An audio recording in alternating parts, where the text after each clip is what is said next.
Hello everyone, welcome back to Nainshree classes and this is Nainshree. आशा करती हूँ कि आप सभी लोग बहुत ही अच्छे होंगे और अपने घरों में बिल्कुल सुरक्षित होंगे। आज के इस वीडियो में हम केवीएस इंटरव्यू के लिए बॉडी लैंग्वेज को सीखने वाले हैं। अगर मैं बात करूँ इंटरव्यू की, तो इंटरव्यू चाहे आपका केवीएस का हो या फिर अदर किसी भी एग्जाम का होता है, तो वहाँ पर दो चीज़ें आपकी इंपॉर्टेंट होती हैं। फर्स्ट वन कि आप इंटरनली क्या सोच रहे होते हैं, सेकंड वन जो आप इंटरनली सोच रहे होते हैं उसको एक्सटर्नली किस तरीके से रिफ्लेक्ट करते हैं, जिसमें आपका बॉडी लैंग्वेज एक इंपॉर्टेंट रोल प्ले करता है। और आज के इस वीडियो में हम बॉडी लैंग्वेज को ही सीखने वाले हैं। यहाँ पर मैं आपको केबिन के बाहर से लेके केबिन के अंदर आपकी किस तरीके से बॉडी लैंग्वेज होगी इसको सीखने वाले हैं। और आगे आने वाले वीडियोज़ में हम सीखने वाले हैं कि केबिन के अंदर आपको किस तरीके से क्वेश्चंस का आंसर करना है, किस तरीके से क्वेश्चंस आपसे पैनल के द्वारा पूछे जाते हैं, कॉमन क्वेश्चंस कौन से होते हैं जो पैनल हर किसी से पूछता है, पर ये हमारे आगे का काम है। उसके पहले हमें आज इस वीडियो से बॉडी लैंग्वेज को सीखना है। यकीन करिए ये छोटी छोटी सी बातें हैं पर बहुत ही काम की होती हैं। इस वीडियो के अंत में जाकर आपको भी समझ में आएगा कि हाँ, ये इम्पोर्टेंट तो थी। सो आइए शुरू करते हैं। अगर मैं बात करूँ बॉडी लैंग्वेज की, तो इसको मैंने 4 पार्ट्स में डिवाइड किया है, जिसमें हम सीखने वाले हैं सबसे पहले कि हमें पोर्टफोलियो फाइल को किस तरीके से हैंडल करना है। दूसरा हम सीखने वाले हैं कि हमें केबिन के अंदर किस तरीके से एंटर करना है। तीसरा हम सीखने वाले हैं कि हमें अपने पैनल को किस तरीके से ग्रीट करना है। चौथा हम सीखने वाले हैं कि जब हमारा इंटरव्यू ख़त्म हो जाएगा तो हमें फिर उसके बाद क्या करना होगा। आइए इनको हम वन बाय वन करके समझते हैं। सबसे पहला आता है कि आपको अपने पोर्टफोलियो को किस तरीके से हैंडल करना है। ये सभी को आता है, ऐसा कोई भी स्टूडेंट नहीं होगा जिसको अपने पोर्टफोलियो फाइल को हैंडल करना ना आता हो। बट यहाँ पर आप एक इंटरव्यू देने जा रहे हैं और यहाँ पर आपके पर्सनैलिटी टेस्ट हो रहा है, तो यहाँ पर हर एक चीज़, आपकी छोटी छोटी सी चीज़ें बहुत मैटर करती हैं।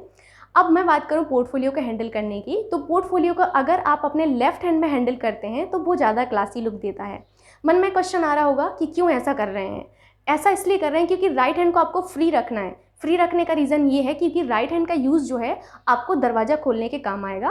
साथ ही साथ जब आप एंटर कर जाते हैं तो अगर आपकी चेयर डिस्प्लेस्ड होती है तो चेयर को सही पोजीशन पर रखने के काम आएगा। इसीलिए मैंने राइट हैंड को फ्री रखवाया है। जब आप लेफ्ट हैंड में अपने पोर्टफोलियो को हैंडल करते हैं तो वो ज़्यादा क्लासी लुक देता है। सो आई होप ये डाउट आपके मन में जो था वो ख़त्म हो गया होगा। सेकेंड आता है कि आपको किस तरीके से केबिन के अंदर एंटर करना है।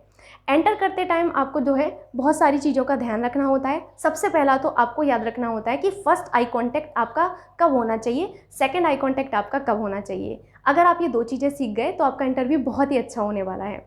अब मैं बात करती हूँ कि जब आप दरवाजे पर आ जाते हैं तो आपको नॉक करना है। बिना नॉक किए हुए आप लोगों को नहीं जाना है। नॉक कैसे करना है? टक टक टक टक टक टक नहीं, ये बहुत गलत मेथड है। ये बहुत ही ज़्यादा वियर्ड सा साउंड करेगा, ये आपको भी अच्छा नहीं लगेगा। आपको बस 2 बार नॉक करना है, टक टक। ये आपका तरीका होना चाहिए। उसके बाद आप गेट पर आ जाते हैं। गेट पर आने के बाद आपको क्या करना होगा? गेट पर आने के बाद आपको परमिशन लेनी होगी और ये होगा आपका फर्स्ट आई कॉन्टेक्ट आपके पैनल के साथ। ये पहला आई कॉन्टेक्ट होगा जब आप परमिशन ले रहे होंगे कि मे आई कम इन सर। ये आपका फर्स्ट आई कांटेक्ट होगा। जब आपको परमिशन मिल जाती है तो आपको जेंटली दरवाजे को बंद करना है। इस चीज़ को ध्यान से समझिएगा कि जब आपको परमिशन मिल जाती है अंदर आने की तो आपको दरवाजे को बंद करना है। जैसे आप खोल के आए हैं जेंटली, उसी तरीके से आपको दरवाजे को बंद करना है। बंद करने के बाद आपको पैनल की तरफ आगे बढ़ना है। आगे बढ़ने के बाद आपकी चेयर होगी, तो आपको चेयर से थोड़ा सा दूर खड़े होना है। ये नहीं कि बिल्कुल चेयर से चिपक के खड़े हो गए, ये गलत है। आपको चेयर से थोड़ा सा दूर ही खड़े होना है। दूर खड़े होने के बाद आपको अपने पैनल को ग्रीट करना है। अब यहाँ पर ग्रीट करने से पहले आपको श्योर करना होगा कि आपके पैनल में मेल और फीमेल अगर दोनों हैं तो आपको सेपरेटली उनको विश करना होगा। जैसे good morning ma'am, good morning sir. अगर आफ्टरनून है तो good afternoon sir, good afternoon ma'am. इस चीज़ को भी आपको याद रखना है कि आपको अपना हेड का मूवमेंट किस तरीके से रखना है। अगर आप इस तरीके से विश करते हैं good morning ma'am, good morning sir, तो ये बहुत गंदा लगेगा। क्यों? क्योंकि जब हम अपने से बड़े किसी को भी ग्रीट करते हैं तो हम अपने सर को थोड़ा सा डाउन रखते हैं। हम मंदिर के सामने से गुजरते हैं तो अपने आप हमारा सर इस तरीके से ईश्वर के सामने झुक जाता है। तो वहाँ पर आपसे बड़े लोग बैठे हैं तो आपको अपने हेड का मूवमेंट भी याद रखना है। Good morning ma'am, good morning sir, ये आपका एक तरीका होना चाहिए। विश करने के बाद आपको परमिशन लेना है कि क्या आप चेयर पर बैठ सकते हैं। अगर आपको परमिशन मिलती है देन आप जेंटली बैठ जाइए। बैठने के बाद आपको अपने हाथ और पैर का मूवमेंट यहाँ पर ध्यान से समझना है। क्या करना होगा? आपको अपने हाथ को इस तरीके से रखना है, क्रॉस नहीं करना है। आपको अपने हाथ को बस इस तरीके से रखना है, इस तरीके से आपको रख लेना है। हालांकि आप मुझे नहीं देख पा रहे होंगे लेकिन समझ पा रहे होंगे, इतना तो सभी में सेंस है। उसके बाद आता है पैर।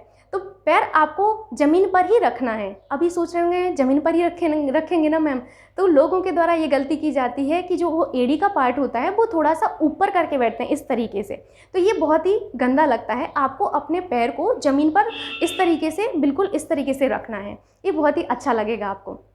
उसके बाद जो भी क्वेश्चंस आपसे पूछे जाते हैं, आपको क्वेश्चंस का जेंटली जवाब देना है। वो सारी चीज़ें आप कल सीखेंगे कि क्या करना है क्या नहीं करना है। अब आगे बात आती है कि जब आपका इंटरव्यू ख़त्म हो जाता है तब आपको क्या करना है। अभी आपका इंटरव्यू ख़त्म हो गया है, लेकिन यहाँ पर हड़बड़ाहट नहीं मचानी है आपको, बिल्कुल भी वहाँ पर आपको जल्दबाजी नहीं करनी है। आपको उठना है जेंटली चेयर से उठने के बाद अपने पैनल को फिर से ग्रीट करना है। ग्रीट करने के बाद आपको क्या करना है, जो आपकी चेयर है वो अगर थोड़ा बहुत डिस्प्लेस्ड हुई है तो आपको उसको सही पोजीशन पर रख के आना है।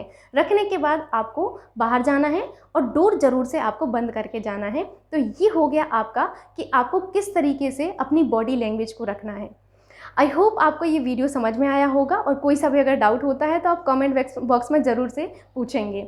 आगे आने वाले वीडियोस में हम सीखेंगे कि किस तरीके से आपसे पैनल के द्वारा क्वेश्चंस पूछे जाते हैं, क्वेश्चंस का जवाब आपको किस तरीके से देना है। अगर आपको ये सीरीज़ अच्छी लगती है तो मैं सारी चीज़ें आपको तैयार करवा दूँगी। अब मिलते हैं कल के वीडियो में, तब तक के लिए बाय बाय, जय हिंद।